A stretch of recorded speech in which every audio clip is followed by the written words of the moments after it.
সবাই বলে কোনো ধর্মই খারাপ কথা বলে না। ইসলাম একই কথা বলে। কেন তার সমস্ত পৃথিবী তৈরি করতে 6 দিন লাগলো? আপনি 9 মাস পরে জন্মাবেন। এতগুলো মানুষ দোজখে যাবে? তিনি অবাক হচ্ছেন, এতগুলো মানুষ কিভাবে দোজখে যাবে?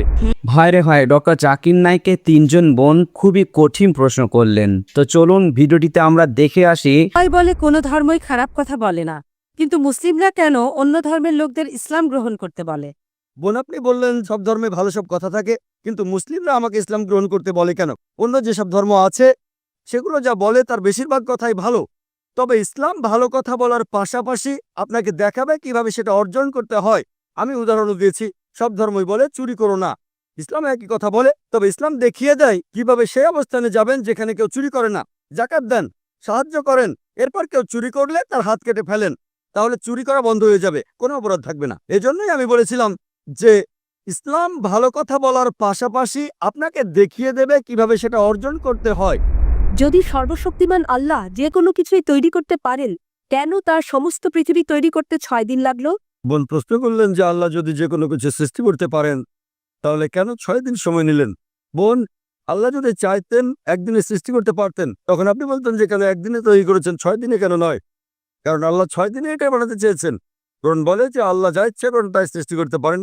অনেক আয়াতে আছে, আল্লাহ বলেন কোরআনে সূরা আলে ইমরান অধ্যায় 3 আয়াত নম্বর 59, إن مثل عيسى عند الله كمثل آدم خلق من تراب ثم قال له كن فيكون। আল্লাহ আদমকে সৃষ্টি করেছেন যেমন তিনি যীশু খ্রিস্টকে সৃষ্টি করেছেন ধুলো থেকে, তিনি বলেন হও আর তা হয়ে যায়। আল্লাহ যখন কিছু সৃষ্টি করতে চান তিনি বলেন হওয়ার হয়ে যায়, তিনি ইচ্ছে করলেই এটা হয়ে যায়। আল্লাহ যদি ইচ্ছে করেন আপনি 9 মাস পরে জন্মাবেন, তাহলে আপনি 9 মাস পরে জন্ম নেবেন। আল্লাহ যদি চান 1 সেকেন্ডে, তাহলে মাত্র 1 সেকেন্ডেই। তো আল্লাহ চাইলেন যে তিনি কোনো কিছু 6 দিনে সৃষ্টি করবেন, তাই তিনি করলেন। পৃথিবীতে অনেক মানুষ ভুল কাজ করছে, আমার ভাবতে খুব অবাক লাগে। এতগুলো মানুষ দোজখে যাবে? তিনি অবাক হচ্ছেন, এতগুলো মানুষ কিভাবে দোজখে যাবে? আমাদের এই জীবনটা হলো পরীক্ষা। আপনারা যদি ভালো করে দেখেন যে নিচু গ্রেডের পরীক্ষাগুলোতে বেশিরভাগ ছাত্র পাশ করে, তবে উপরের লেভেলে গেলে সেখানে পাশ করাটা কঠিন।